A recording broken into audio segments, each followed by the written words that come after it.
Here we go. Aries Spears, welcome back. Back. Took about a year and a half or so. Yeah, and before we get started, I look good, right? You look great. Because last time I did this, I read under the comment section, I got called all kind of raccoon face, biggie, ape niggas, and gorillas.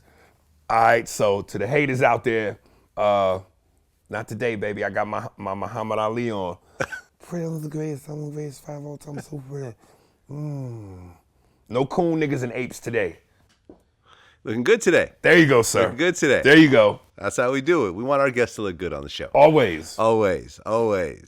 So last time we kind of shook things up a bit. Uh-huh. Ruffled a few feathers. I think so. Maybe. Yeah. A couple million people watched it. That's good. Yep. First thing I want to ask is last time we talked about Key and Peele. Look, I work with them on Mad. Mm-hmm. Good guys. Mm-hmm. Good heart. Good guys. Give you the shirt off their back. Is it ironic? Is it a coincidence that most of their friends are white and got white wives? They like white women? I mean, I don't know. I'm just saying, and I'm trying to be careful here because I don't want this to come off the wrong way, even though it probably already has. If you hang around them, they got a new movie coming out, and it's genius what they're doing. Keanu. They playing that up. They playing up two black dudes who are black, but are so white internally that they're uncomfortable in that black surrounding. And it's a brilliant move because they're really like that. That's what I'm saying. If they walked into a room full of niggas, real niggas would go, something don't smell right. But since then, one of the guys I feel has stepped it up. Major. Jordan Peele, I believe? Jordan, yeah. Yeah, Jordan Peele did Get Out. Yes. Kind of hard to hate on that. No, it isn't. I mean, with the success of it, 100 mil.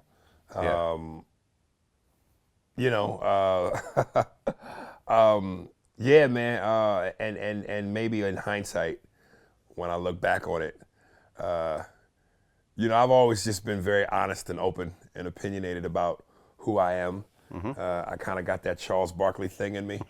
And sometimes when you're young and you do that, there's backlash.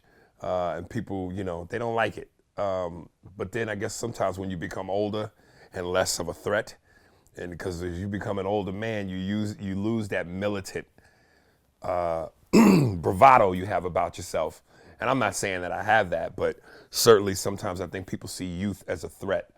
I'm not a spring chicken, but I ain't an old man, but I'm more on the side of getting older.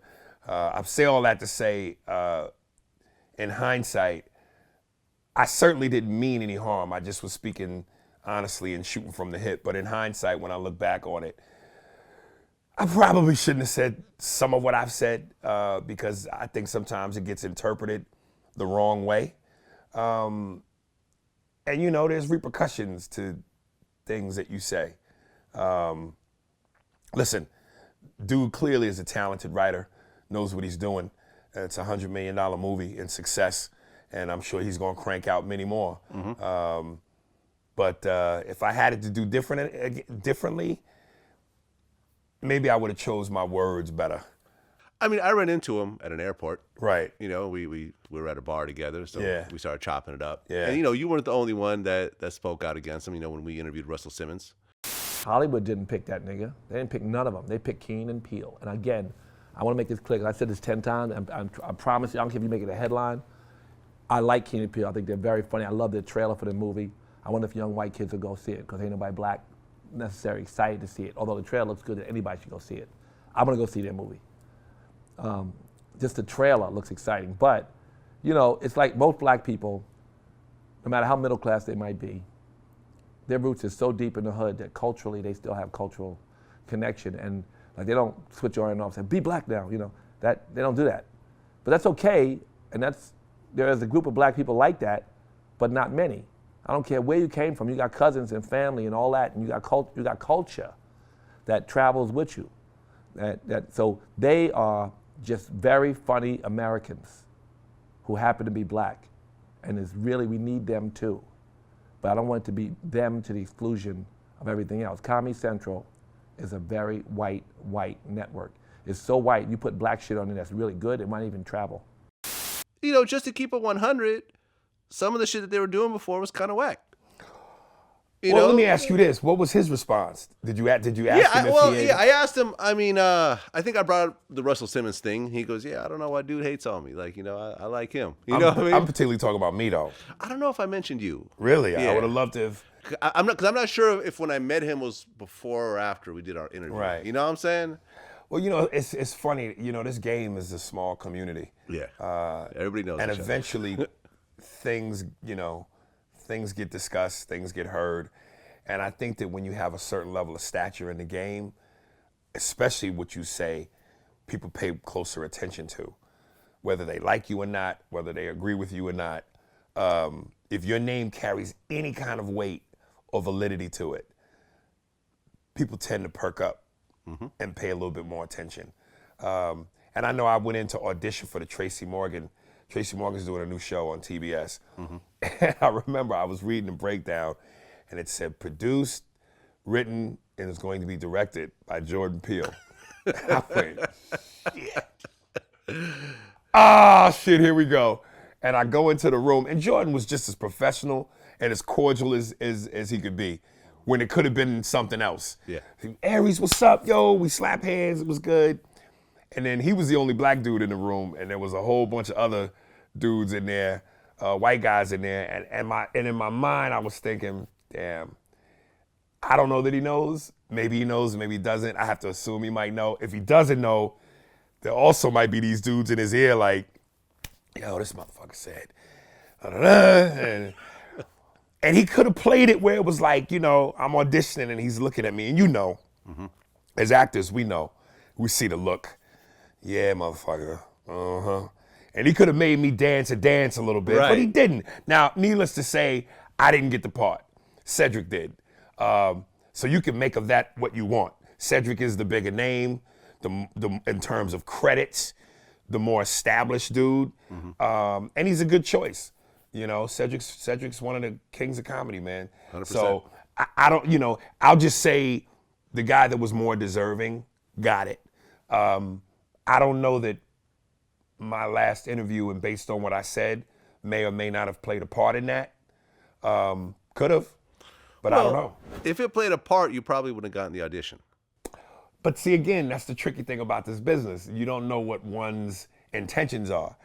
He could have been like, fuck that motherfucker. I ain't even gonna give you a chance. Or he could have been like, yeah, bring the motherfucker in. Let me see him sweat. I got a chance to hire you. Let me dance for me a little bit. And again, I'm not saying that was him, because I never got that sense that was his makeup. And again, I don't even know that he knew about it. I have to assume he did, but I don't know.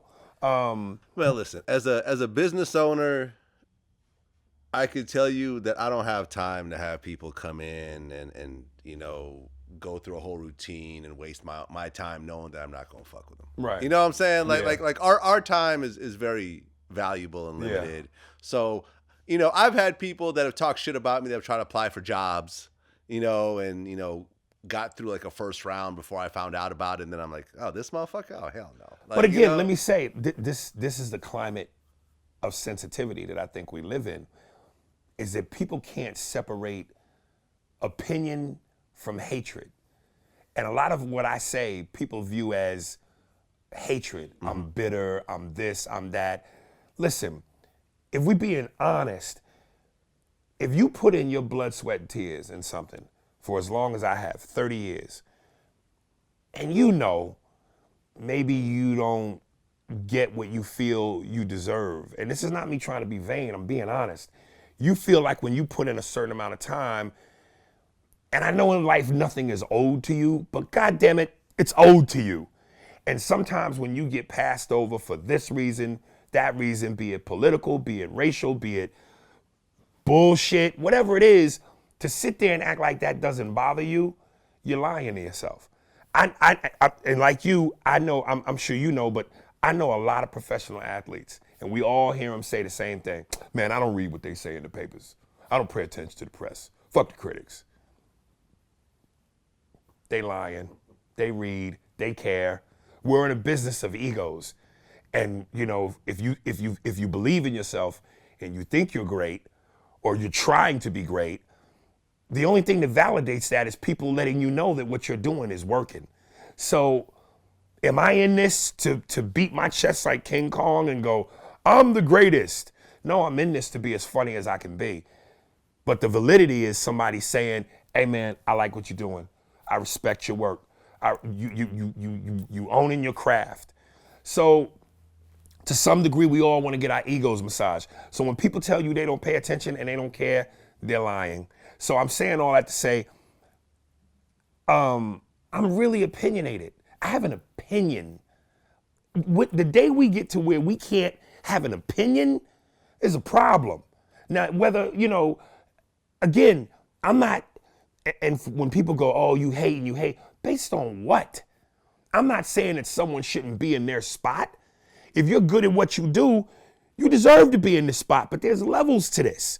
You know, I'm in the business of funny. Whether you think Carrot Top is a hack or not, the bottom line is his job is to be funny. Right. And if he accomplishes that goal, he belongs in the league. Just like, you know what I mean? The dude who makes the least salary to playing in the NBA or in the NFL, he's a professional. He's good enough to make the league. Now, there's levels to this. Mm-hmm. There's the Tom Brady level, and there's the dude who's at the bottom of the barrel. So just because I have an opinion about you, I've never said anybody doesn't deserve to be here.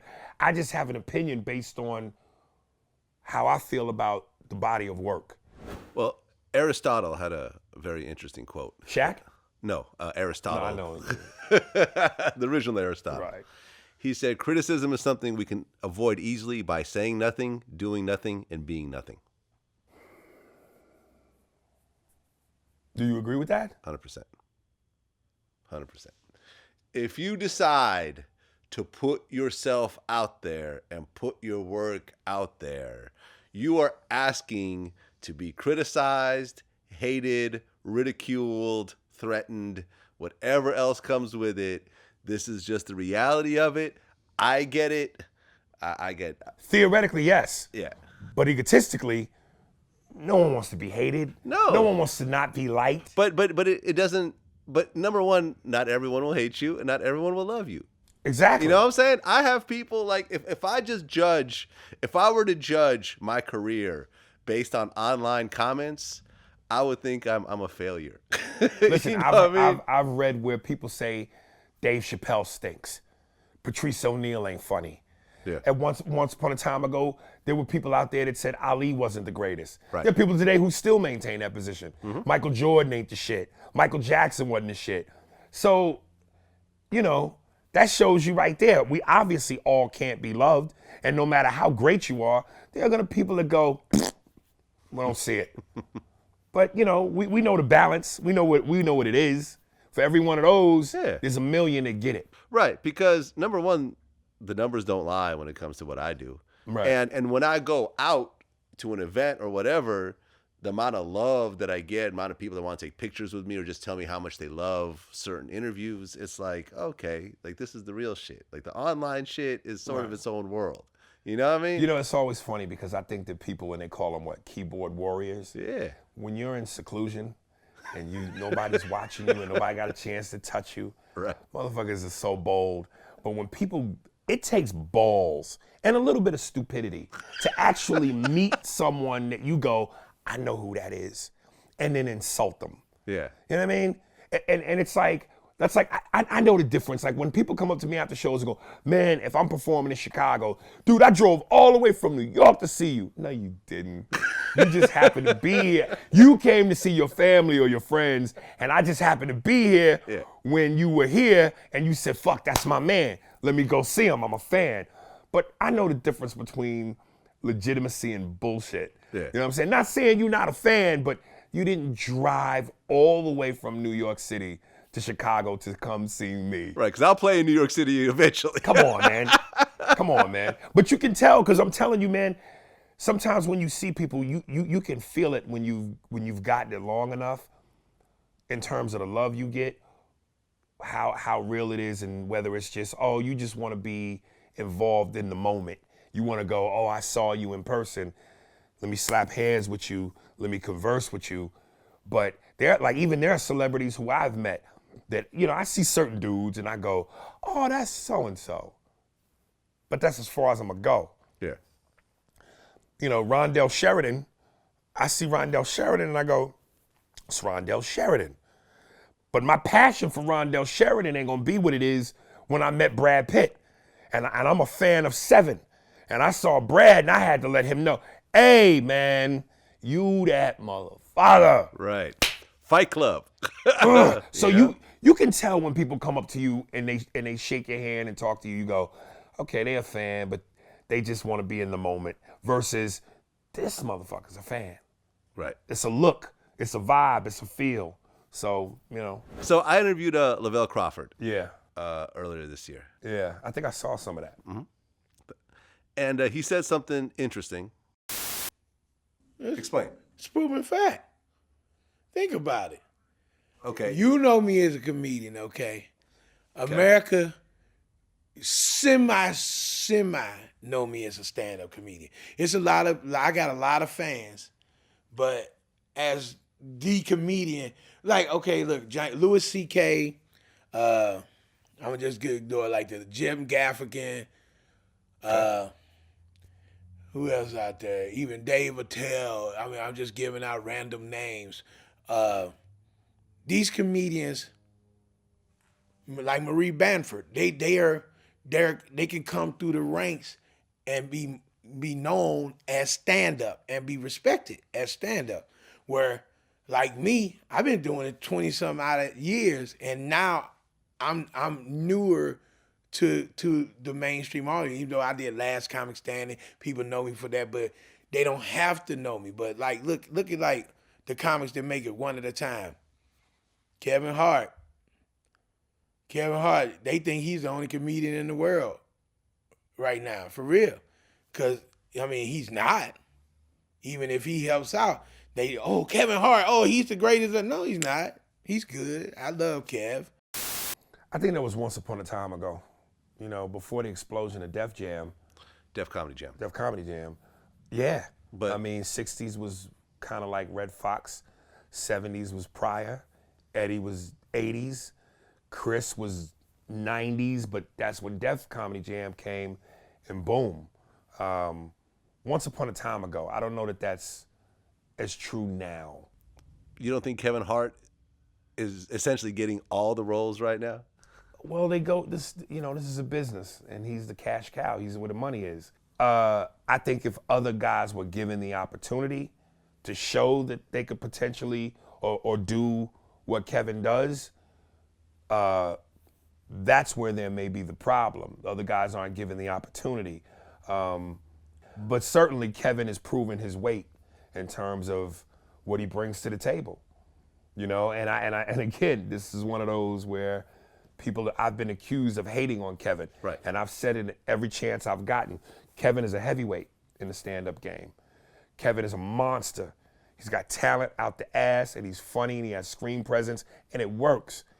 That's why it's funny, again, when you read the comment section.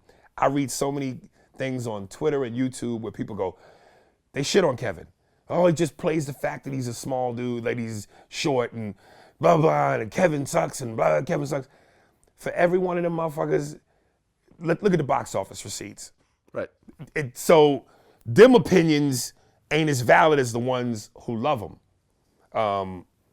Kevin's a monster. I've never hated on Kevin in terms of his talent or his position.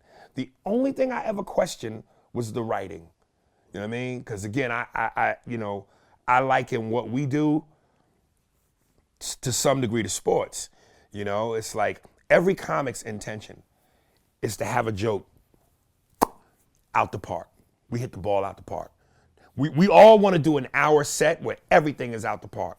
But the reality is, it's hard to maintain that kind of quality for a whole hour, 20 minutes.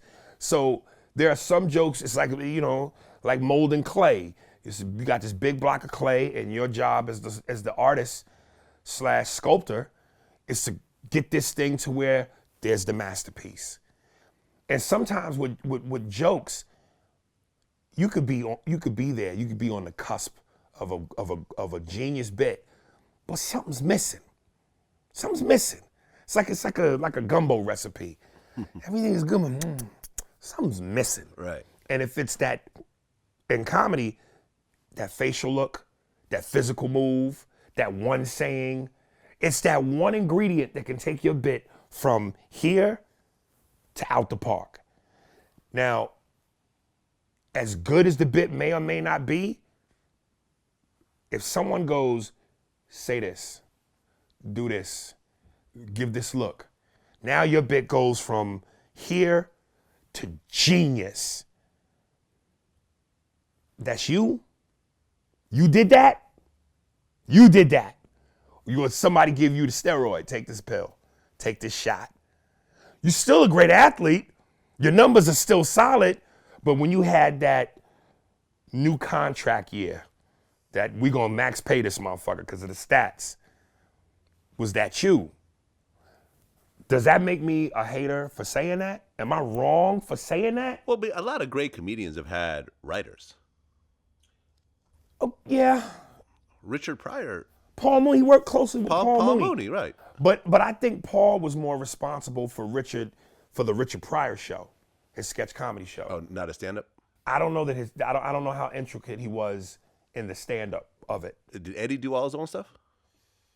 I think in Delirious he did. I think in Raw, I think in the credits it had Robert Townsend and Keenan Ivory Wayans. Well, they I think produced. I think Keenan Ivory Wayans produced like the intro, right, or something. See, again, I don't know how intricate they were exactly. in the writing of the material. I mean, listen, you could almost look at it like hip hop, right? Like, Drake isn't considered the best because he got a bunch of writers, and Kanye ain't considered the best because he got a bunch of writers, and I mean. Now let me ask you, do Kanye and Drake have writers? Yes. Okay. 100%. 100%. Did Jay-Z have writers? No. Does Nas have writers? No. Does Jadakiss have writers? No. Does Eminem have writers? No. Now I just named 4 of the most legit, badass motherfucking spitters in the game. Right. No disrespect to Kanye, because we all call Kanye a musical genius. But is Kanye better than any of the 4 dudes I just named? Biggie, Jay-Z, Nas, Jadakiss, Eminem, 5? Is Drake lyrically as dope as them? It's a toss-up of a question, right? I mean, it depends on what you're looking like, what you're looking at, because... And it depends on what you after. Right, because I could say that song-wise, I like some of their songs better than some of the... Like, I like Drake's songs better than Jadakiss's songs as a whole. It depends on what your vibe is. Right. If you in the club and you trying to... Yeah. Right. But if you, from a rap perspective, if you want to make this face... You heard what he said? Yeah. Yo, rewind that. Oh! And I get that with Kanye sometimes. Right. You know what I'm saying? With Kanye, it's like, he said some shit. But, for example, I had Sci-Hi the Prince here not too long ago, and he's written on like 30 Kanye songs. Right. And we talked about that, and he goes, well, look. When you get to the Grammys and you see Adele walk on stage, and she has 30 people behind her, and they've all helped her work on this album. She's got Album of the Year. You think you're gonna beat her with just you and your engineer? You think you're gonna beat Sam Smith's team? Think you're gonna beat Christina Aguilera and Beyonce's team when they got 30 people on this project, and you think as a rapper, you think you could compete with 30 minds thinking, and it's just you and your engineer? So I think once you get to a certain level, you have to bring in a team to kind of compete with other genres of music, because other genres of music are collaborating. But, hip hop is such a young genre of music that it's still like taboo to use, a writer or co-writer. Singing is a different ball game than rapping. It's still if music. if somebody's writing your songs, okay, you have to deliver as a singer. So you could have the best top award-winning writers write your songs. If you can't sing a lick, it don't fly off the page. You know, these You days, gotta. these days with I know, auto-tune, let me I tell know. you, man. Let me tell you. My first office was in a studio. And I sat there and I heard. But we're not talking about tricks. Those are tricks. We're talking about pure talent. legitimate talent. Yeah. Like Britney Spears probably can't sing very well without the auto-tune and all the mixing wizardry. Right. You know what I'm saying? She's somewhat flat. Yeah. Whitney Houston didn't need that assistance. Right. You know, Christina Aguilera didn't need it. You know what I mean? But some people definitely need it. And like I said, I've heard some horrific stuff being laid down in the booth. And about a week later, after tweaking and whatever. You talking I'm about like, rap? No, well, singing. Oh. Singing. Singing.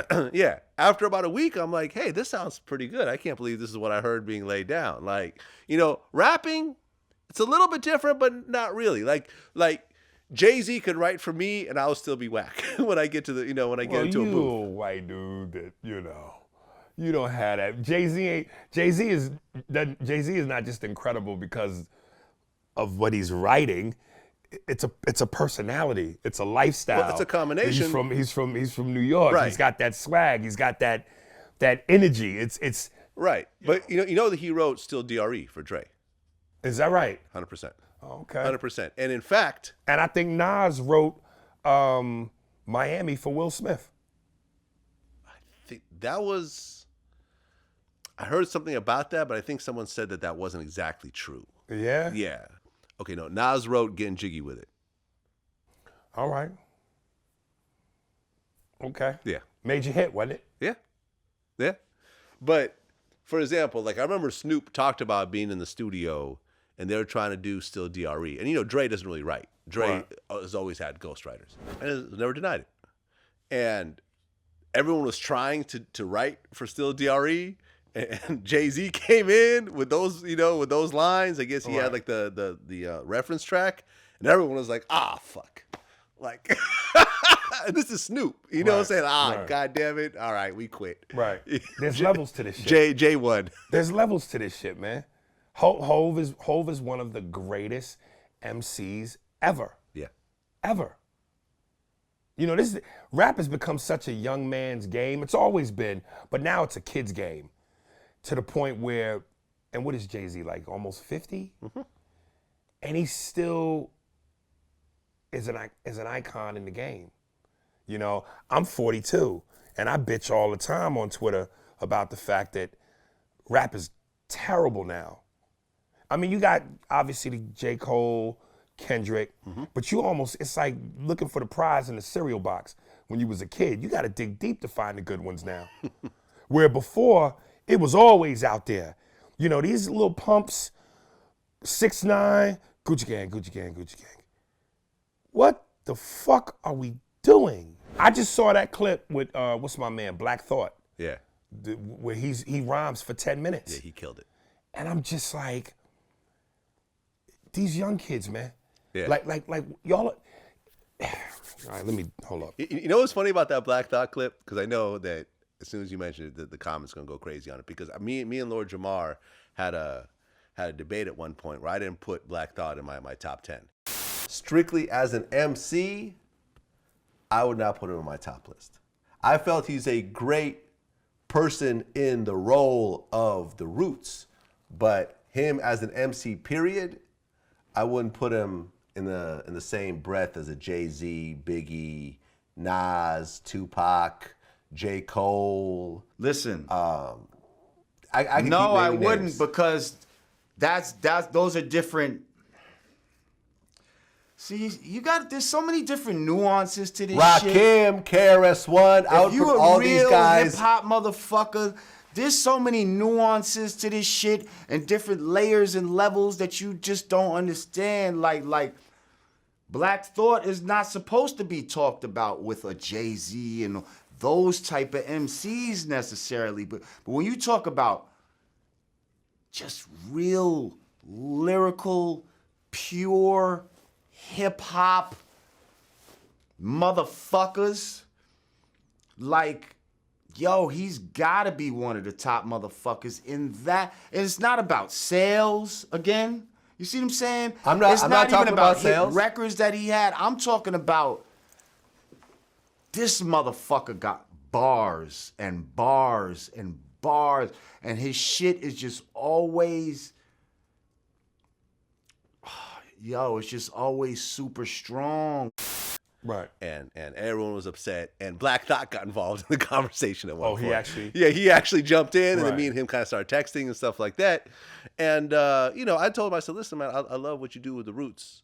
I just, cause like I said, I like J. Cole as a rapper better than Black Thought, and everyone's in an uproar and stuff like that. And I think I kind of put a battery in his back a little bit, where he was like, okay, motherfucker, I'm gonna show y'all, all y'all who's saying I'm not the top dude. But that's what you're supposed to Right. do. And he killed it. And what he did on that Flex freestyle, and Flex said one take, which, because, a lot of times you could splice that shit together. Trust me. We've had freestyles that we've had to splice together on VladTV. But he said he did it one take, and he also said he did it off the dome. Right. I'm like, wow. Listen, okay. man, when he said, I leave stories like bloodstains and fingerprints. Now, I know, again, this is all supposed to be entertainment. We are in the entertainment business. But shit, a good fart joke will entertain you. Seeing a motherfucker slip on a banana peel is entertaining. Right. But let's reach the levels. Rap has always been about wordplay, metaphors, complexity. That one line, I leave stories like bloodstains and fingerprints. Cut to Gucci gang, Gucci gang, Gucci gang. My lean costs more than your rent. Your mama still lives in a tent. That's what we doing? Because here's what I'm saying. Unless we strictly gonna make this about, all right, it's just something for you to dance to, something for strippers to make their money to, let's not lose sight of the fact that this rap art form is about lyricism. Right. And that has gotten so fucking lost. To be fair, there has always been whack party lyrics in hip hop. No doubt, but that's never been the dominant. Like now it's the dominant. And I've always brought this up, and you can argue it all you want, but "It Takes Two" by Rob Bass has some of the worst lyrics ever. But to be, I like the Whopper. Fuck the Big Mac. You're not talking to me. When did that come out? When did that come out? It came out like late 80s. Late 80s. Rap was just born. The hip, the hop, the bibby dabba. It was all preschool to some degree. No, it wasn't, because Rakim was already out during that time. Well, hold up now. KRS-One was already out during that time. But again, let's be fair. If we're talking about as a whole, Big Daddy Kane was out during that time. If we're talking about as a whole, you just named 3 dudes. I bet you can't name 5 more. You don't think I can name 5 more? What I'm saying to you is, everybody knows the original tiger in the wild is the orange and black stripes. But there's albino tigers in the wild. They do exist. At that time, for what rap was, the hip, the hop, the bibby, the don't stop, the fat boys, Rakim, KRS-One, Big Daddy Kane, they was albino tigers. They were ahead of their time. Cool G Rap was out during that time. LL Cool J was out during that time. There was a lot of people. Queen Latifah was out during that time. You know what I'm saying? A lot of people that were spitting some shit. Okay, but what I'm saying is, at that time when rap was just born, it's trying to find its legs. It's trying to identify itself. It didn't know what it was yet. You know what I'm saying? That's to be expected. Now, if we talk about the golden era of rap, the 90s, okay, yeah, we had DOS Effects. We had Criss Cross. But you had Whoop There It Is. That wasn't. By that time, rap had found its legs. Whoop There It Is was one of the biggest songs of that era. So was You Can't Touch This. Exactly. But again, if we talking about straight,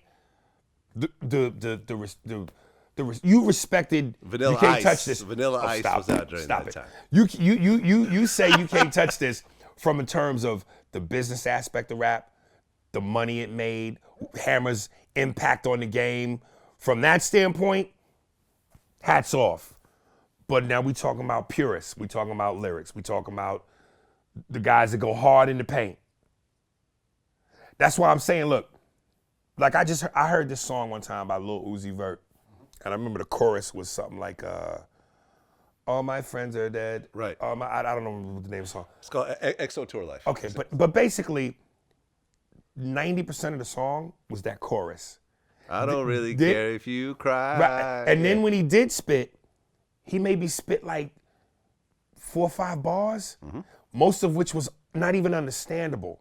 So what I'm saying is, and again, we going back to the whole hate thing. This rap shit is a franchise. This is a franchise. This is a historic. Legends come from this shit. Big Pun, Fat Joe, Jadakiss, Ice Cube, Snoop, DMX, Nas, Biggie, Latifah, Salt and Pepper, LL, Scarface, Willie D. Which camera is me? Right here? You young niggas is fucking up the franchise. The shit y'all putting out, Gucci Gang, Gucci Gang, Gucci Gang, Gucci Gang. This 6'9" dude with the multicolored teeth and the hair, some of you niggas look like Tim Burton Batman villains. You fucking with a franchise. Get it together. Ain't nobody hating on the fact that y'all make money. You can buy all the Benzes, all the Maybachs. To some of y'all dudes, y'all made it famous to wear purses now. You buy all the heels and the pearl thongs you want. Mazel tov. But lyrically, you fucking with a franchise. You fucking with the history of this shit. What y'all do today will affect tomorrow. Leave the legacy intact. We don't hate on y'all because you young. We hate on y'all because you lazy. My lean costs more than your rent. Your mama still lives in a tent. Gucci gang, Gucci gang, Gucci gang, Gucci gang. But you got Black Thought saying, I tell stories like bloodstains and fingerprints. I say to every young rapper, any would-be rapper trying to get into the game, listen to Biggie's Niggas Bleed. That track, he tells a story. And what I love about it is it builds like a Martin Scorsese film, like a scene in a Martin Scorsese film. The music, the way it climaxes, the way he tells the story, that should almost be your automatic lesson into rap, 101. Well, Famous Dex, you heard of him? No. Famous Dex, Chicago dude, multicolored hair, a bunch of tattoos on his face, who's in that Little Pump kind of genre. He did an interview on Montreality. He said, if y'all want to hear real music, go listen to Jay-Z, go listen to Kendrick, go listen to Nas. If you want to be entertained and be hyped, go listen to me or Lil Pump. You could still be entertained and be hyped. I don't get where you think that just because you throw in some words that make you think and have a little bit of complexity to it, you can't be entertained. Some dudes is checker players while we out here playing chess. If it's too much, go sit at the kids' table. I just, like I said, I'm 42. My rap card is about to be over, if it ain't already. I probably got 2 good years left to ice my knees, and it's time to put the jersey in the rafters. But from what it is, I was born in 75. I've been there through the birth of rap to where it is now. Well, listen, I like Lil Pump. I like Tekashi 6ix9ine. I like some of Famous Dex's stuff. Like I appreciate it for what it is. Like I don't think that I'm going to be thinking too hard when I'm listening to Gucci Gang or like Ooh or some of these songs. These are entertaining songs. It's kind of designed for a younger audience, anyways. They're not designed for people of our age. They're designed for teen. Lil Pump is like 17. Nas was 19 when he wrote Illmatic. Step your game up. Stop being lazy. Stop making fucking excuses.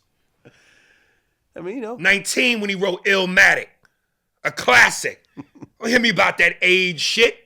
Y'all niggas is lazy, man. Knock that Dr. Seuss shit off. This is the part where people think I'm an asshole. Right. Because I do and say things like this. You did an impression of LL Cool J at one point? Yeah. And he felt some type of way about it? Dude, I did a low-budget movie with LL called Out of Sync, and I've been knowing LL for a minute. Okay. And LL's a god in the rap game. He's an icon. Mm-hmm. But everybody's sense of humor. Like Shaq loves when I do him. Shaq see me and, hey man, you gotta do me. Hey, do me. He love it. LL is, he take himself serious, man. I remember I did an interview at a radio station, at a hip hop radio station in Orlando. And I guess LL was doing something there, and the dude came and interviewed him and asked LL, about the impression. And I wish you had the clip. But LL was like, yo, I know Aries, man. He's like my son, man. He's like my, like my boy. I see the impression. I'm going to get him. I'm going to get him on wax. I'm going to tear him up. I'm going to tear his ass up. But you could hear where he was starting out like complimentary, but towards the end, you could tell he was getting a little heated. I mean, LL's always had a big ego. But like I said, we in the business of egos. Yeah. He's always had the big ego. And, I interviewed Wyclef recently. So LL Cool J does The Ripper Strikes Back. When you first heard it, what did you think? Because you get mentioned in it, so tell Wyclef, don't even turn his fucking mic on. Yeah. Man, let me tell you, LL Cool J is the reason I learned how to battle rap. Like anybody who's watching this, y'all know how dangerous I was in high school. Velsburg High School, Nelly Nell. I studied LL, his motion, his movement, his confidence, So once again, I'm a fan of the culture. I love both records. So at the end of the day, I felt like, Cannabis had one on that one, you know what I mean? But LL comes back, and then LL threw a shot at me. I was excited. It's the culture. I didn't look at it like, because I used to watch this guy battling when I was little. I heard the tapes. So for me, I looked at it like, for the culture, if you look at it back now, it's exciting for the culture. So you came back with What's Clef. And the one thing that threw everyone off is at the end of the record, you had supermodel Naomi Campbell dissing LL. Said, yo, this is Naomi Campbell dissing chilling with Wyclef. I just want to tell you, LL, your record is whack. Why don't you just give up? One of the most classic battles in hip hop. Because I remember at the time, people weren't really looking at LL all that seriously anymore as a rapper. He had ventured off into so many other things. He was doing more acting. Yeah. He was doing and for the record, let me let you finish your point. Cannabis is one of the illest spitters to never get the credit he deserved. Right, because you could be a great spitter, but to be a great songwriter is it's like a lot of the battle rappers. Murder Mook, Loaded Lux. It's a different skill. Yeah. It's a different skill. Yeah. It's interesting because I actually interviewed this dude, Oxymoron, who's a Russian battle rapper. Yeah. Who's actually the most viewed battle rapper in the world. Is that right? Yeah, he's gotten over like 100 million views. Wow. You know what I'm saying? He battled Disaster recently, and he speaks Russian, English, and German. So he battled. Did he battle Murder Mook? He battled Disaster. Who's Disaster? He's he's not white. He's like kind of Middle Eastern. He's a top dude. Okay, Disaster. So Disaster's Middle Eastern. Yeah, right? American Middle Eastern. Yes. And the other one, what is? Miran. And what is he? He's Russian. Russian. Yeah. But he hadn't, neither one of them battled Murder Mook or Loaded Lux? I don't know if Disaster's battled okay. Those My guys. point is, you ain't the best till you beat the best. And Loaded Lux and Murder Mook, two Harlem niggas, that are the best. Disaster, come on. Disaster was the one who battled Cassidy. And who won? Cassidy. Wait a minute. The one, the dude with the hat backwards. Oh, pull it up. If this is who I think you talking about, the fuck out of here. Hold on, I'm gonna show you. If this is the dude I think you talking about, Cassidy murdered that motherfucker. Disaster, this guy right here. That's him? That's him. Fuck out of here, that nigga garbage. Shame on you, Vlad. Shame on you. I saw that battle. That nigga's garbage. I was there. And here's what was crazy about that. Here was the brilliance of Cassidy. Mm-hmm. How it was almost like Eminem in 8 Mile. Yeah, how he addressed the elephant in the room. Yeah, I do live in a trailer park. Dude did fuck my girl. What else you gonna tell these people they don't already know about me? My mom. Right, and he disarmed my girl, my man. Yeah. Cassidy breaks down this nigga's flow style. Yeah, he did. The way you rhyme with all this energy in your facial. And it was over after that. Yeah, it was. So when you talk about oxymoron, Russian, this dude, Middle Eastern, I don't want to make it racial, but I'm going to make it racial. Niggas, we own rap. We got the copyright on rap, particularly New York. Like Jay-Z said, New York, home of the spitters. That's what we do. That's why when you go, this dude and the Russian dude, That's cute. But until you fuck with Murder Mook out of Harlem, Loaded Lux out of Harlem, some other couple, D Miles up in Detroit, some of them Philly cats, man, miss me with them niggas overseas. That's like trying to bring overseas cats and you think they better than NBA niggas? This is what we do. It's what we do. Y'all might catch up a little bit, but that whip wop, it's what we do. When I interviewed Oxy, the fact that you're coming in and battling for free every time, Yep. I think that's really dope. Like, Thank you. you know, if everyone else did that, and then maybe kind of shared some back end or whatever. But I think the problem is that you have a career creating original music, whereas most of the battle rappers, when they try to create original music, it doesn't really go over too well. Yes, that's true. There are exceptions, but that is true. I think it's almost like two different parts of the brain. You know, when you songwriting is a completely different process. I could pretty much battle anyone. If you give me 2 weeks and a name, I can, you know, write bars against anyone. It's not that difficult to write a hook that, you know, stays in someone's brain, you know, in everyone's brain, for a long time, and to actually create something long-lasting on a beat, I think is way more difficult. At least for me, it is. You know. Listen, it's like with stand-up. There are some comics who can only stick to the script. They got what they wrote. That's their playbook. Yeah. That's it. They see a blitz coming, mean a heckler. Yeah, it's over. They're deer in headlights. Right. I just interviewed the Lucas brothers. We did this show in it was Elizabeth, New Jersey. It was Elizabeth, New Jersey. Oh, yeah. It was densely Puerto Rican. And I love Puerto Rican. My first girlfriend was Puerto Rican. I love, but they're not a big fan of. At least that crowd wasn't a big fan of too slow talking. Yeah. So there was a grandmother. She was probably like 60 something. She just didn't give a shit. She didn't give a shit. She would just interrupt our set whenever. She was like, talk faster. Where's the punchline? Like, just like, I'm like, come on, we're just starting now. Give us a chance, Puerto Rican grandmother. She was ripping us to shreds. I mean, you gotta respect her. She was getting bigger laughs. She was getting bigger laughs. She was crushing us. Yeah, she was great. She was funny. A grandmother. Puerto Rican women all have that Rosie Perez in them. Right. So if you can't handle the crossover, your ankles are broken. Yeah. That's why, again, like I said, there's levels to this. You look at Michael Jordan, greatest player ever. Why? No weaknesses. Every rebound, shooting, defense, basketball IQ, finishing above the rim, dunking, style, all of it, shooting. With comedy, it's the same thing, man. Doing your material is one thing. How's your crowd work? Can you do characters? Can you do impressions? Can you do political humor? Can you do blue humor? Can you be clean? If you can do all of that, you're a bad boy. You're a bad boy. Everybody can't do that. Big shout out to both D.L. Hewley and Joe Torre, because when I first started comedy, crowd work, fucking with hecklers, was a weak point. I was even scared of it. I was like, God, please don't take me off my script. But Joe Torre and D.L. Hewley, two of the masters, they cut motherfuckers up. So you have to study dudes like that to go, okay, roll my sleeves up. Right. I got to sharpen my game. Yeah, there's levels to this shit. Yeah, I just interviewed DL, man. Good dude. Yeah, man. Good. Politically savvy. Oh, yeah. Really, Real Time really with Bill Maher, yeah. one of my favorite shows. And again, I envy that because am I a political comic? Can I do political comedy?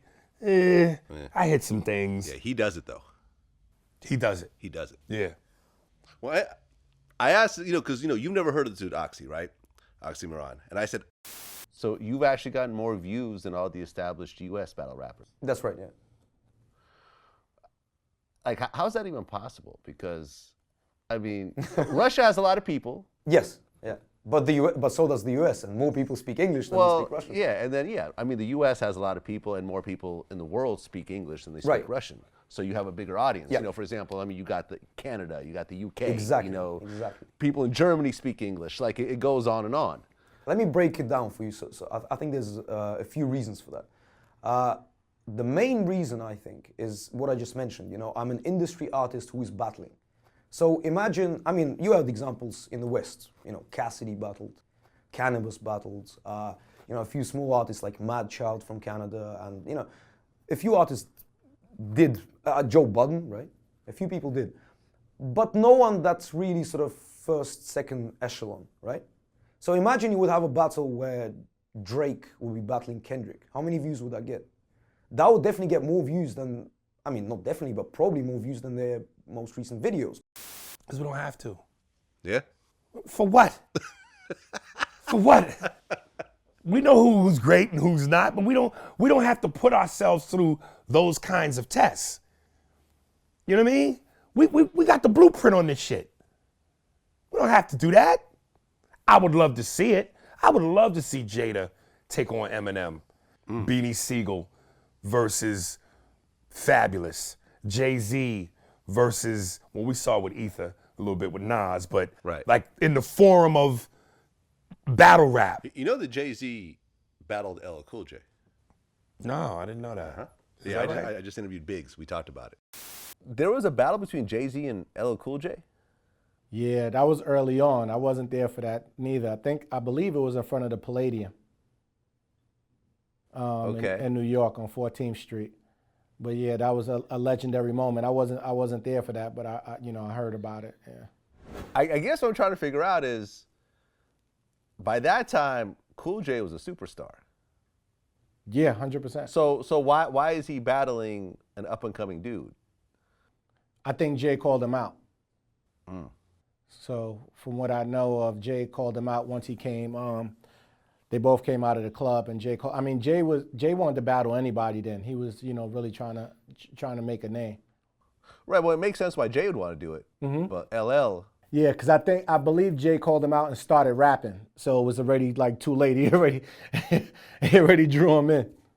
LL is a GOAT.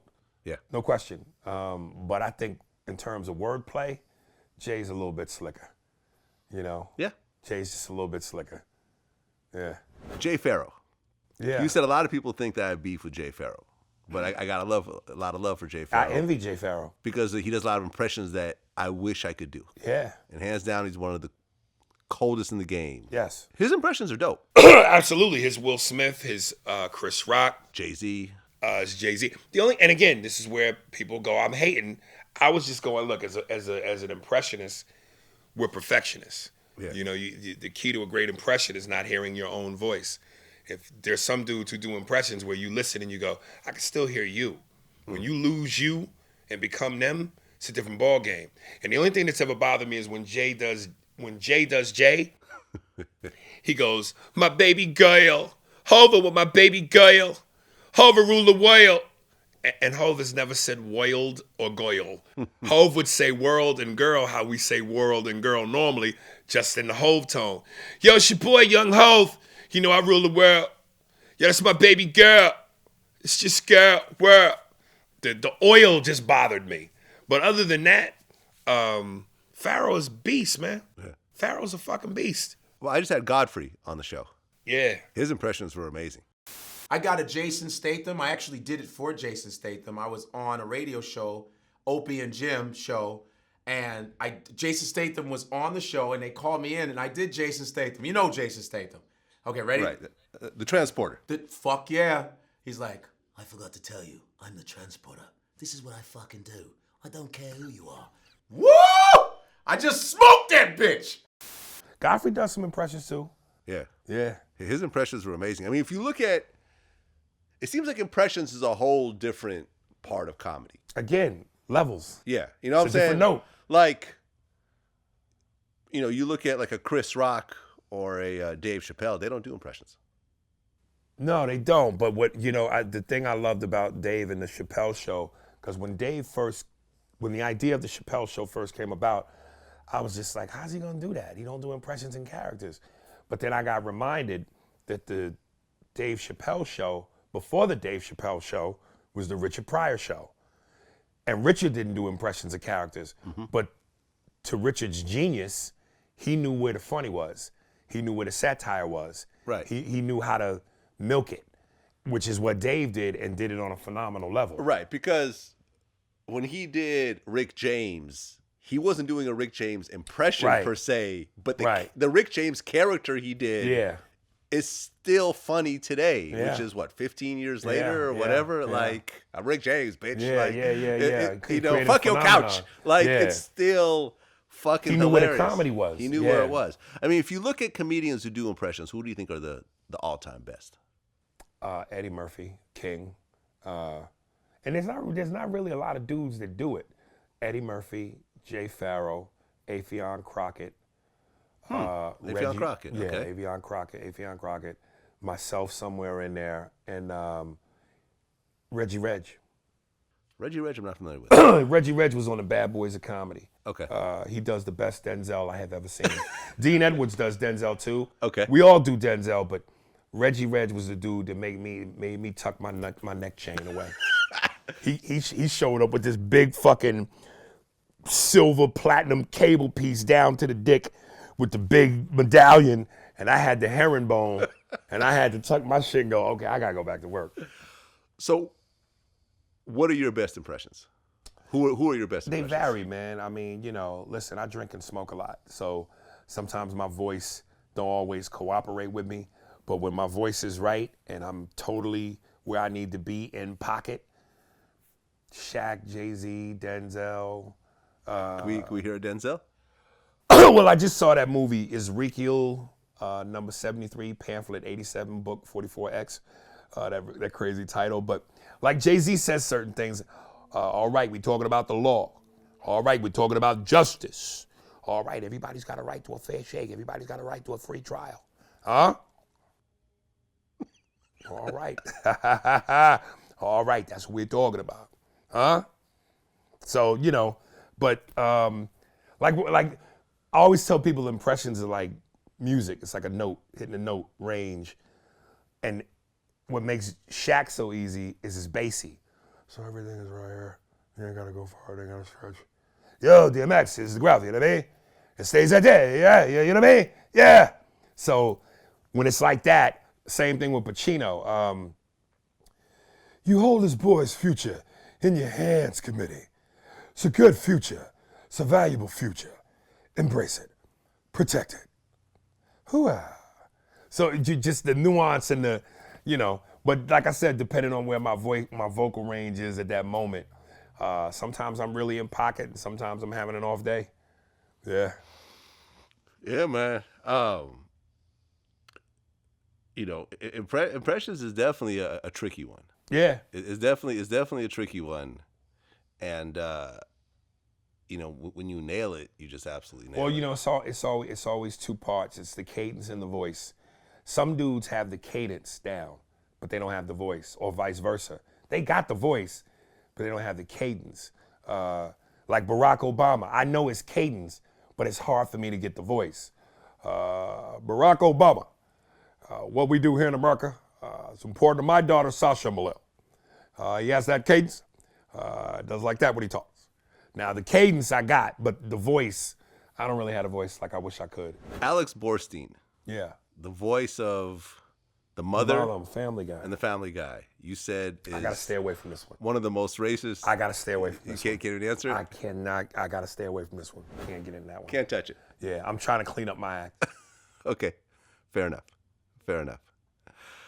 You had after our interview, you had a situation on, I guess, the Corey Holcomb show, Yeah. which, from my point of view, I thought was some sucker shit on the other dude's part. You know, it seemed like y'all was there cracking jokes, Right. and you know, doing what y'all usually do, and then he ended up taking a swing at you. Yeah. From your point of view, what did you Well, I think made of a it? mistake. My mistake was number one. Corey was always my dude. I remember at one point in time when I was on Mad TV, we used to do a skit called Real Motherfucking Talk, and it was just, you know, real street dudes sitting around having honest, open conversation. And two of the dudes who I recruited to be on the show to do that sketch from the very early beginnings was Earthquake and Corey, who I had a great deal of respect for. I still got a great deal of respect for Earthquake. And as a comic, I still got a lot of respect for Corey. It's just it's different now. So I don't want to act like I somehow made Corey or anything like that, because I certainly didn't. But I definitely reached out and said, hey, dog, I love what you do. Come get on this joint and let's do this. So I made the mistake of being too comfortable.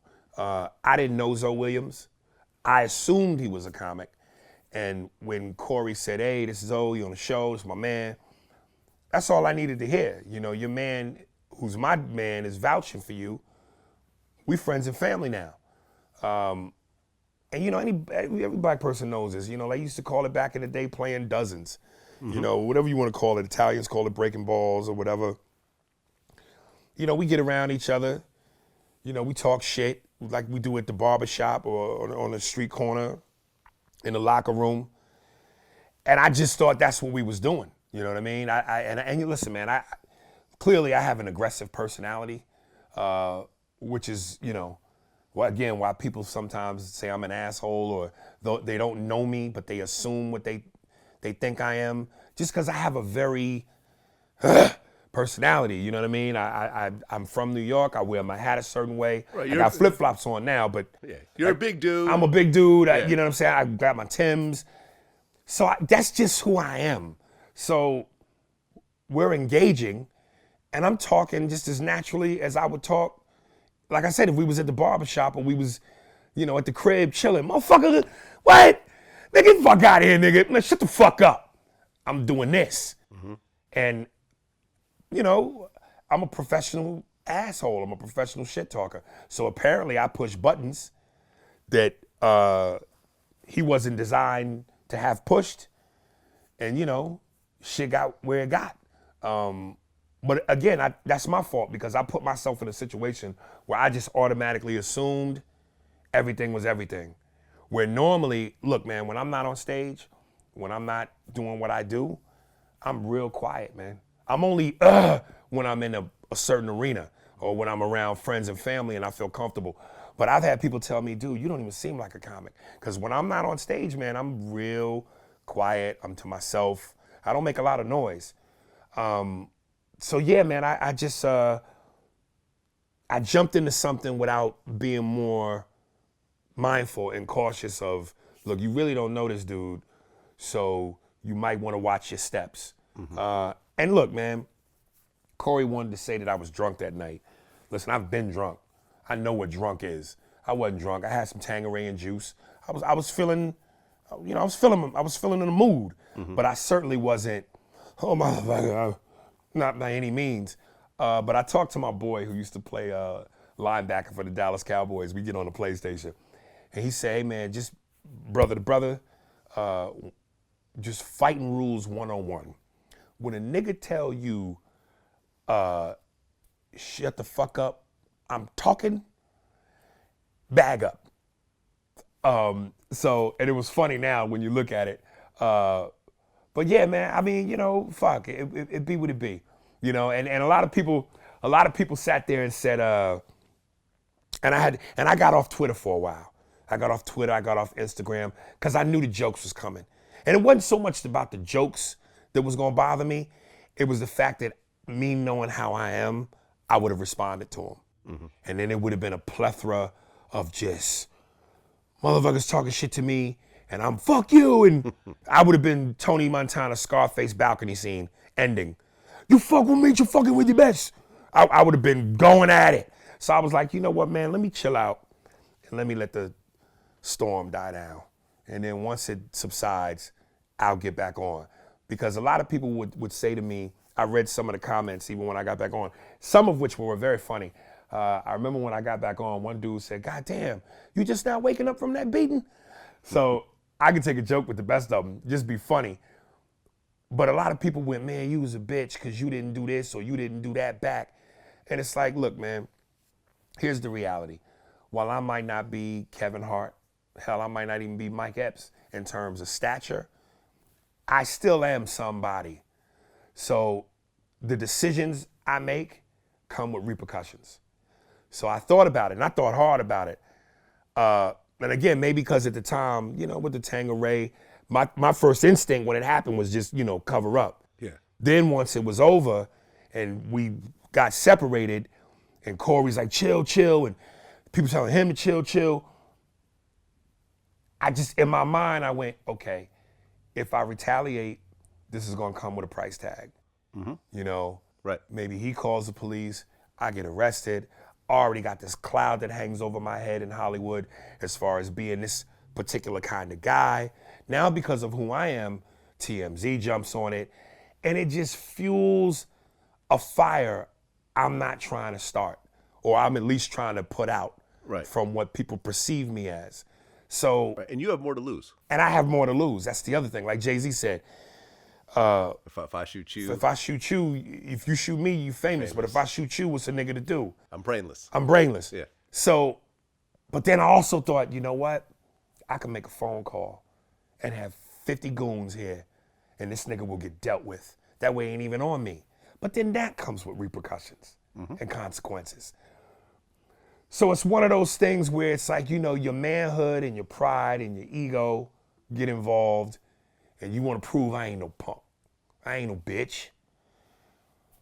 But you also got to think, for all the people that's calling me a punk and a bitch, they not going to have to endure what I'm going to have to endure if I make this move. Yeah, you want to be a keyboard warrior, you want to call me a punk and a bitch all you want to, but at the end of the day, to satisfy an ego, to satisfy what motherfuckers is saying, oh, you got to think about all that. Now, I'll say this, going forward, if I ever find myself in a situation like that again, and if I even smell some potential shit, I'm going to be on my P's and Q's. Right. But again, I'm 42, not 24. So you got to think about all that shit before you make a move. Let me tell you a very real situation. So there was 2 Bay Area rappers. There's a rapper named Kafani and a rapper named Filthy Rich, right? Some pictures came out about Kafani that looked a little gay, right? And this dude, Filthy Rich, started talking shit about him, started making diss tracks about him. And, you know, he was hearing all the comments. It was getting to him. What does he decide to do? Well, that night I was in the studio doing a second diss record to with the Filthy Rich diss record. Was in the studio, and then we planned to go shoot a video real quick for the first diss record I put out. So basically, we was going to his turf to go shoot the video. So it was about like me and 10 other people. We went to his little block on Foothill and Seminary. And so we went to one, I was over on like a corner, ended up driving off from the rest of my entourage, and ended up going to the little side block, and the cameraman starts, you know what I'm saying, we started doing a video. Next thing I know, a dude with a hoodie walk up, and then I think one of my people tried to shake his hand, and then he was like, pretty much like, what y'all doing here? So one of the dudes I was with was like, oh, we shooting a video. And then, so dude introduced himself. My boy introduced himself to the dude. And then I'm like, yeah, I'm Kafani or whatever. So when I say I'm Kafani, the dude started walking aggressive towards me. So when I see him walking towards me, I'm like, you got a gun or something? And he was like, man, do it look like I got a gun? And so I was like, I'm like, yeah, it look like you got a gun. So I'm paying attention, but he's still walking towards me. So I'm like trying to walk away because I kind of I felt he had a gun. And so, like, next thing I know, like, he pulled something. I seen him reaching for something. So I tried to run, and then next thing I know, I was just on the ground. I got shot in the neck. I got shot a couple times in the chest and in the leg. And then, so basically the fragments from when I got hit in the shoulder is what ended up hitting my spine and severing my spine. So that's why, you know, I'm paralyzed right now. But, you know, I got faith. I'm working every day in therapy trying to get back. So, you know what I'm saying, it ain't stopping nothing. I can guarantee you that if he could go back in time and not do that and just swallow his pride and just say whatever. Pride gets you in trouble, man. He's in a wheelchair. He's in a wheelchair for the rest of his life. Over some social media beef. Let me tell you something. I know the movie didn't get rave reviews. It certainly wasn't up to par with the NWA movie, but I watched the Tupac movie on the plane. Mm-hmm. The line that stood out to me the most was when I think the actor is Clifton, let's say Powell. Yeah. And I know Clifton. Clifton's been in everything. But he tells Pac, don't let what you do for 5 minutes get you 50 fucking years. So it's like, again, does that mean that in the future, if you try to slap my mama or hurt my kids or violate my woman or violate me, I'm gonna just go, I ain't gonna do nothing? Of course I'm gonna do something. But at the same time, there's something to be said for calculation. You know, just because it ain't done immediately doesn't mean it won't be done. Now, there are certain things that cause for immediate action. And again, if I'm in a situation where I'm forced to do immediate action, I will do that. But, you know, I almost like, you know, tip my hat to the mafia motherfuckers. Let me smile. Take a step back. Don't let them see it. Don't let them see it coming. Right. Well, you had mentioned at one point that you were suing. Did that ever happen, or is that still happening, or no comment? I guess that's my answer. You know, comedy and Hollywood are kind of interrelated, but you know, when you get to the movies, it's a slightly different animal. Like how long have you been doing movies now? I don't want to say I've been doing movies. Like, I have a plethora of respectable, great movies. Like, my catalog is, you know, all that. I mean, I've done some movies. Okay. The biggest and the most well-known, respected, successful movie I've ever done was Jerry Maguire, which was 20-some years ago. Right. I just did this small part in this Halle Berry, Daniel Craig movie called Kings. Right. Which will probably be out sometime next year in the spring. Okay. And then, you know, I've done a lot of independent movies, most of which haven't really seen the light of day or had a run on cable, not necessarily a theatrical release. You know, The Pest with John Leguizamo, like I said, Out of Sync with LL. I did La La Wood with Martin Short. And then some others that, you know. So you've been floating around Hollywood for a while. Yeah. What do you think is, you know, from your point of view, what's been happening in Hollywood right now with the sexual assaults and the rapes and the 20-year-old allegations and everything else like that? What is your take on it? You know, the casting couch has always been around. This ain't nothing new. But the fact that this much light is finally being shed on it, it's about time.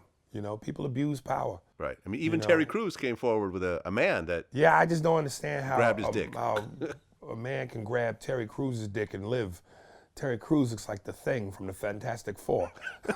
that's baffling to me. He explained it. He said, if I had done something, it would be the big black guy. Well, see, what we alluded to. You know, beating up the little gay guy, the little white gay guy. Yeah, you know what I mean? What we alluded to. And how would that be viewed in Hollywood? Yeah, it's weird, you know. Everything you do with a woman now, I think, should come with a permission slip. Well, you know, I just interviewed Nick Cannon. He's got an app coming out called Consent. You have a new app that you're working on. You want to talk about it? Yeah, absolutely. I have the Consent app. It's an amazing concept from what we were talking about earlier. And it's funny, like, when you hear the Consent app, you think like it's to protect men. And you think, oh, you got people like, man, you about to sell this to the NBA, the NFL, you about to make all kind of money. That's not why I created it. Now it's Consent, it's CNCNT. That's how you actually spell it. Like, and it stands for consensual and contractual and tested. So it's actually the C, C, and the T is to make sure, it's actually to protect women. And that idea, because women are getting put in these very uncompromising situations. So imagine if you had an app with, you know, whether it's some eye sensor recognition or something where you say, this is me and I am having consensual sex with this other person. And I understand their history. I understand that our level of intoxication, and therefore we can operate. So it's protecting yourself. The same way you put on a condom, I'm gonna push this button on my phone, you push the button on your phone, and it's consensual. And and it's so many things like your consent history. How many people have you consented with? And at what point did you do this? And it's like a Carfax for like your sexual life. So we've broken it down, and I have all my lawyers on it to where they've built the paperwork. So this stuff will stand up in court to protect women as well as to protect men, to protect anybody that's engaging in sex. Basically, both people can I sit can't there. take Nick Cannon seriously with that shit he's got on his head. The fuck is that? It's a turban. Is it a turban? It's a turban. Much love to Nick Cannon. It's got African roots. That's the homie, man. I've been fucking with Nick forever. But yeah, he's got an app coming out where before y'all have sex, y'all could sign a little thing saying Makes that sense. I am here willfully. It's crazy, and you know, I because we had interviewed Russell Simmons right before his allegations, Right. and his name got taken off Def Comedy Jam. HBO has ended their relationship with him. His clothes were taken Well, off. I'll say this, and you know, make no mistake about it. It's a horrible, heinous thing for anybody to have their personal space violated or their humanity taken from them. And women have been dealing with it for so long that it's about time. It's overdue. That being said, I also think there's something to be said for due process. And let's not get so lost in the sauce that we are convicting those and making them guilty until proven innocent. You know, I recently saw Chelsea Handler on one of my favorite shows, Real Time with Bill Maher, and she just said, we automatically need to believe all women. When an accusation is made, automatically we need to believe them. Let's be careful because, you know, there are two sides to this. Or better yet, like the saying goes, a great saying, 3 sides to every story, yours, mine, and the truth. And there are often times, maybe not many, but there have been times when guys have been falsely accused. And once that stigma has been put on you, that stench doesn't go away. You know, Nelly was accused recently, and now charges drop, no allegations, no foundation for these allegations. But now that stigma is on him. Right. I've read stories where guys get out of serving 25-year prison sentences for being falsely accused. Do they get them 25 years back? Do they get what I think they should get, $1 million for every year? What happens to those who make the false accusations? They should serve as much time as the person who they just accused. You know, it's a very slippery slope when we say automatic, because you're convicting somebody without due process. T.J. Miller was just accused. Right, from Silicon Valley. From Silicon Valley, from Transformers, from Deadpool. Yeah. Now look, if he did it, motherfucker, you should be buried under the jail. But Comedy Central already giving him a show. Pulled the show. Now, I don't know if the man has kids, but if this dude has kids and he has a life and he's got to pay his mortgage, he's got to feed his kids, pay for their education. Now a job, income has been taken from him without due process. What if she's lying? What if it's not true? Now he don't have, now that income is gone. That opportunity is gone. So I want to make it abundantly clear. And again, I hate to sound like a broken record and like I'm trying to save myself or make it about me, because I'm not. But there's such a misconception about who I am, and I'm an asshole and I'm this. I'm an honest motherfucker to a fault.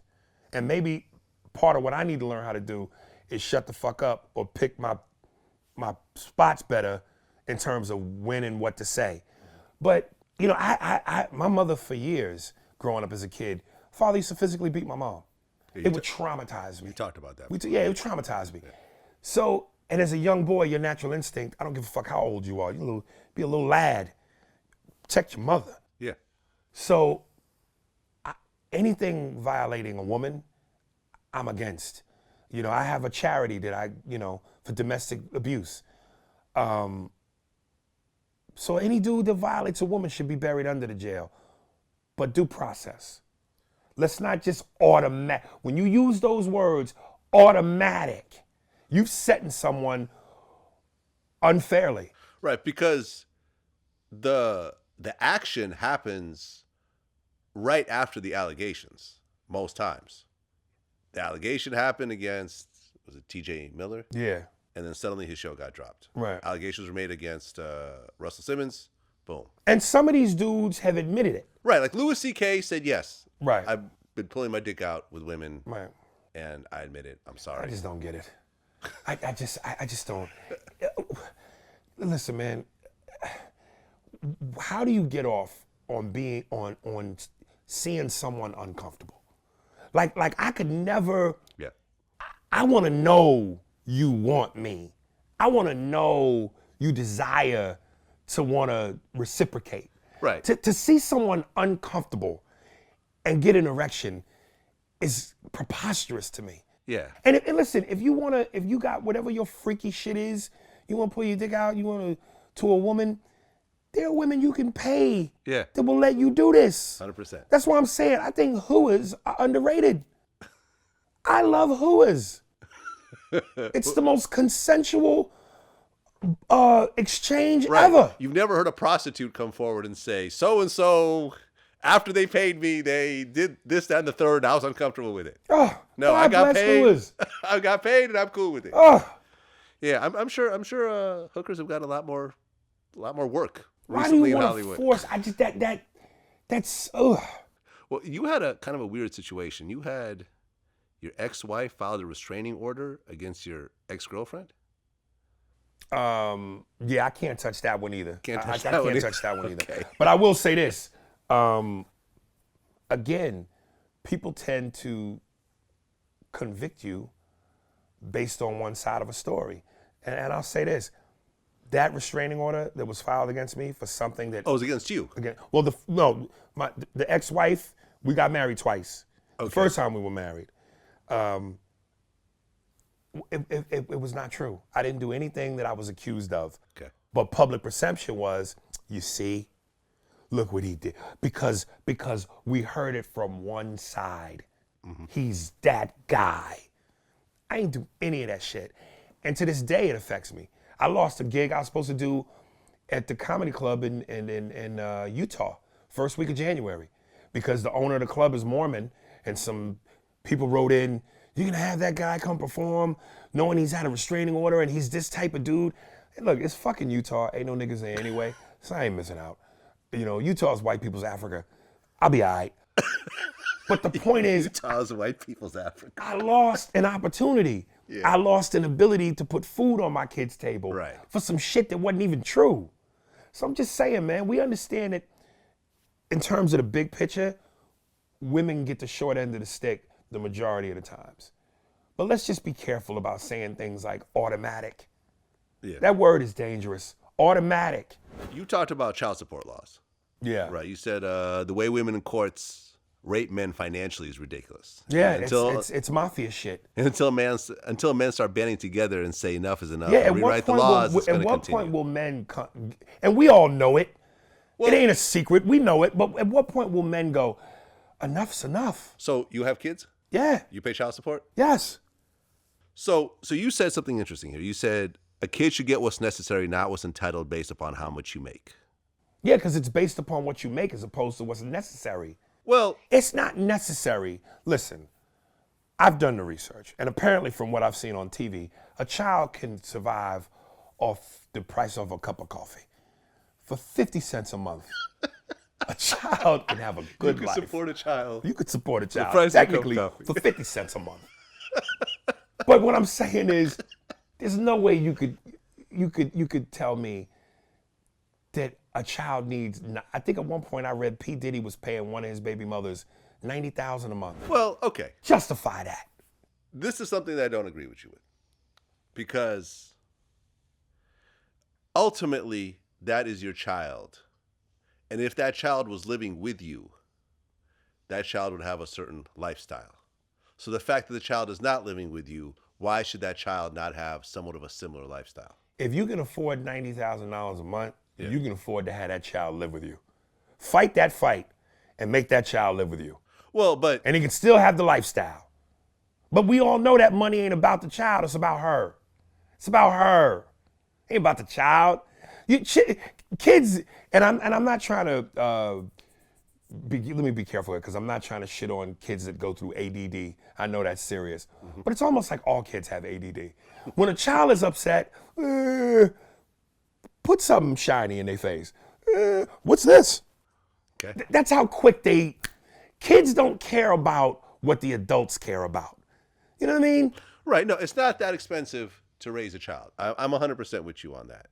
But the reality is that is your child. Just because you and the mother are not together anymore does not mean that that child has to suffer.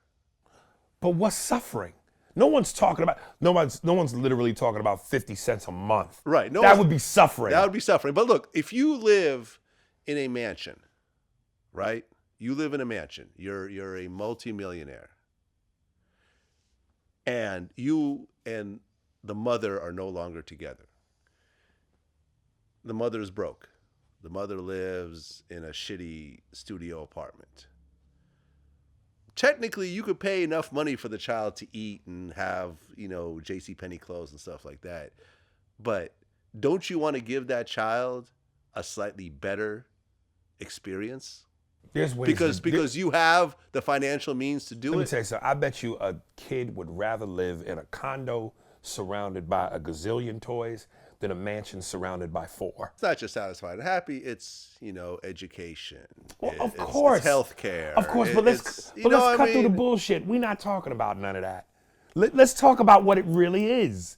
It's the mother going, I want to be paid because that's the lifestyle I'm used to. Now, granted, once the child becomes a certain age, and like anybody else, once you figure out, oh, my dad is so-and-so, that comes with so-and-so. Mm-hmm. Now you too want to take advantage of it.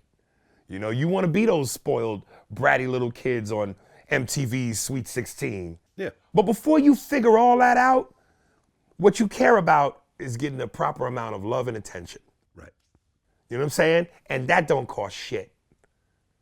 The money thing, that becomes different on its own once you realize how wonderful it is to have money. But prior to kids realizing that, they don't care about money. They don't care about materials to that extent. But there's also safety. If you put your child in a certain neighborhood, there's going to be a higher chance of that child getting harmed. Again, we're not talking about the low end of the totem pole. I'm not talking about, the child should have the bare minimum. Mm-hmm. But to go the bare maximum, there's got to be a halfway point. Well, there is. And, in general, I don't know. I've never gone through this myself, but. You've never gone through child support? No. Why are we having this fucking conversation? You talking to me like you fucking know. You have yet to have your ass bleed. How dare you? This whole time I'm thinking you talking to me based off experience. This motherfucker's telling me all his, this and that's and beliefs and, motherfucker, you've never been here. Okay, fair enough. You got me on that one. Dude, let me tell you something. Based off of what I have to give my children's mother, mm-hmm. It really is heinous. It's heinous. Because it's unnecessary. It's just unnecessary. And the part that I love is that the women who receive it find ways to validate all that shit. Why do you need 30 grand a month? Oh, because, bitch, before that you was happy with the 1,500 you got every month. I'm just saying, man, people take advantage. It's hard to go from lobster to fish sticks. You know what's actually interesting is, in America, if you get married, right, and if you don't have a prenup, yeah, the wife gets potentially 50% of the income that was made during the course of the marriage. Yes. Right? In England, it's based on the person's entire net worth, even before they even met. Right. So, they're talking about, for example, how the one of the princes of England just married that one, he's engaged to that one mixed chick. Yeah. You know what I'm saying? And they're talking about this situation, right? Because when Princess Diana divorced Prince Charles, they're saying she walked away with 57 million and essentially put him into financial ruin. But did you know in Afghanistan, she don't get shit. And she better shut the fuck up. It's a Muslim country. Slightly different set of laws over there. Hey, man, listen, move to, That's a joke, y'all. Yeah. Well, listen, my man Napoleon from the Outlaws, he lives in Saudi Arabia now. You know what I'm Yeah. saying? I'm sure He might be on to something. He might be on to something. He might be onto something. Dude, until you experience anal blood leakage, you don't understand. We're kind of in an interesting time in hip hop right now because when you and I grew up, you essentially had drug dealer rap, right? That was a prominent form of hip hop. Whereas in 2017, it's predominantly drug user rap. The lean and all that. So this conversation's been going on for a little while, and 21 Savage, he chimed in on it. He said, "Why do so many of these OG rappers judge the new generation? They say we make drug user music. Like making drug selling music is better. What's the difference? What about the fact that rap is the #1 genre of music right now, and none of y'all acknowledge that? Artists been snorting cocaine." First of all, let's address that. Okay. It's been the #1 genre of music for a while now. At one point in time, country music was that. Then once we surpass country music, rap has been that.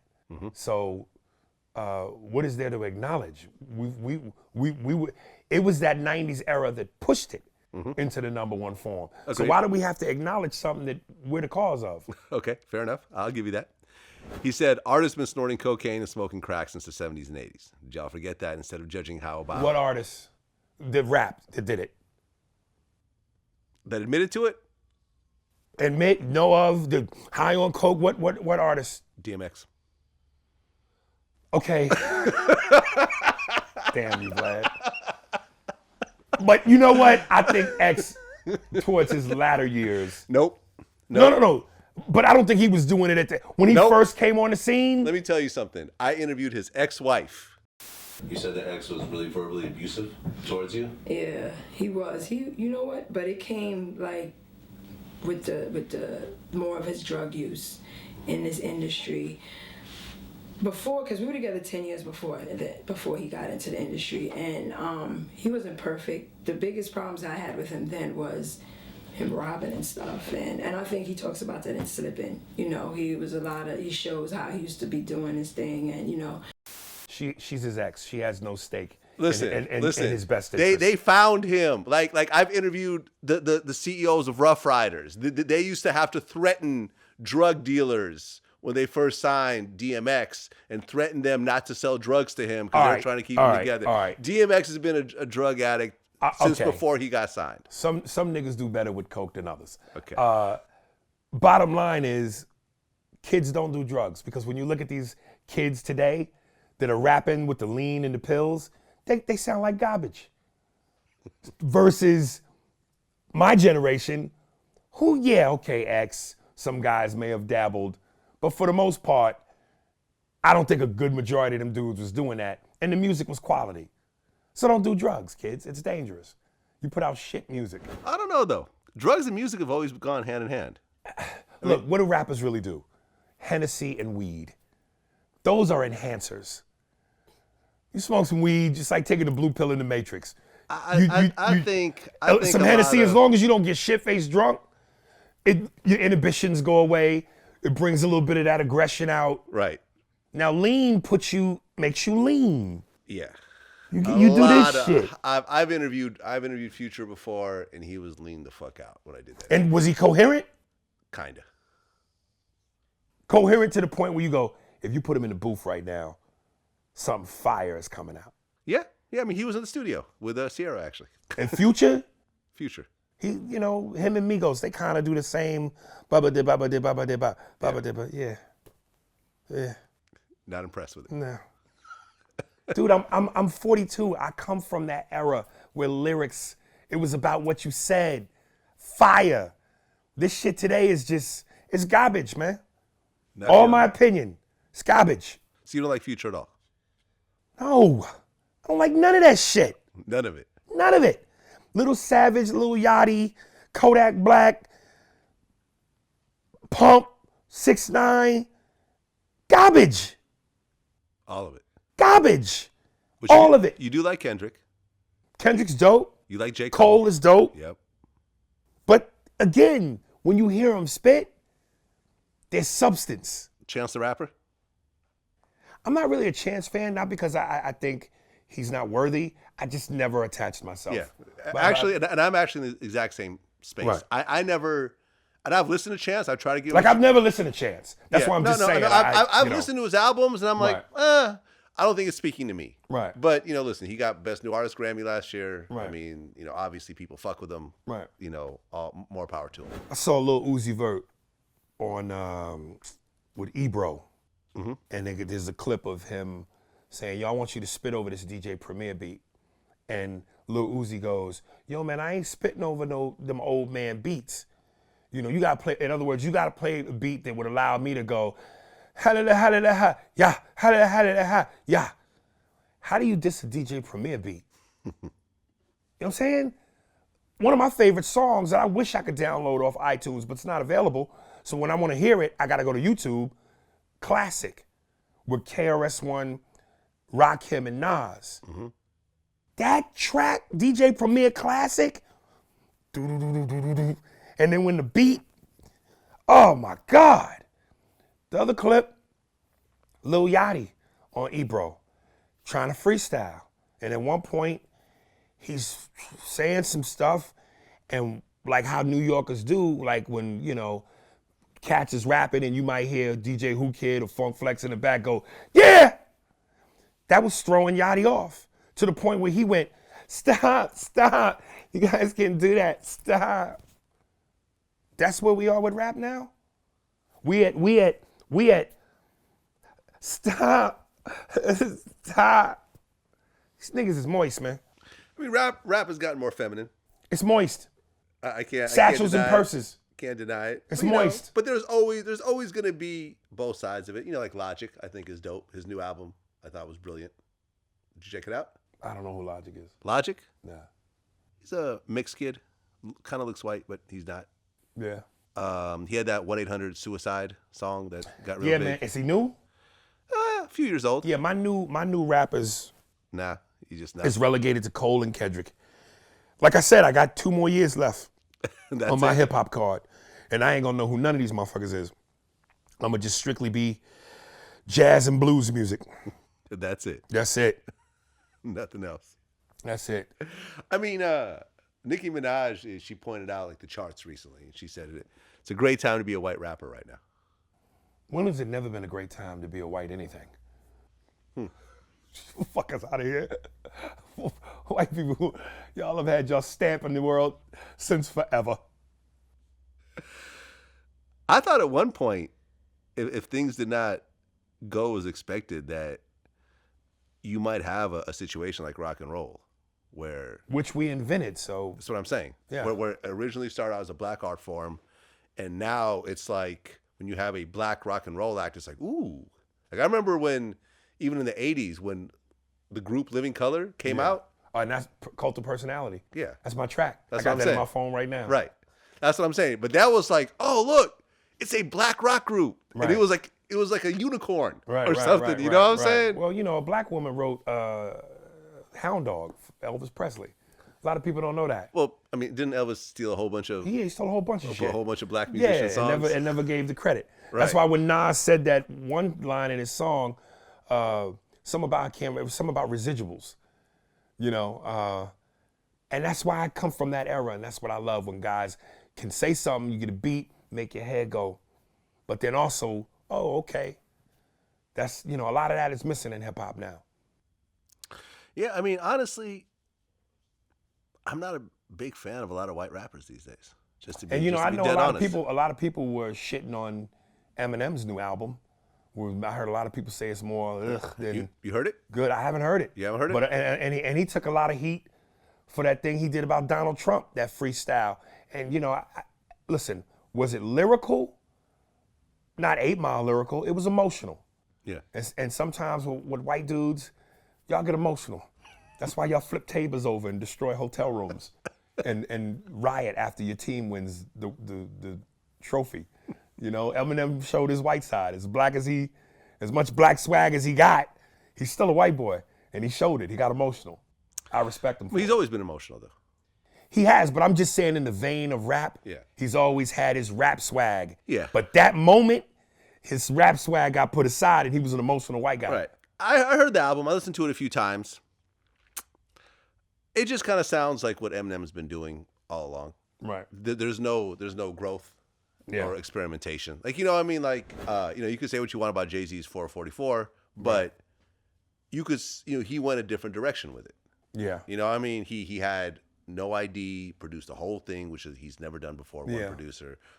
He started talking about finances, investing and stuff like that. Like, Jay-Z, I feel, kind of pushes the envelope every time. I mean, yeah, well, he has to. I mean, how long can you talk about drugs, guns, and girls? Right. It'll be interesting to see because he's elevated himself to such an entrepreneur that, he wants to talk about stocks, bonds, finances. I just don't know how that translates to the streets, since rap has always been about the streets. But now rap is about high heels, satchels, and purses that dudes are rocking. So who knows? That might be the new era. Stop. Don't do that. Stop.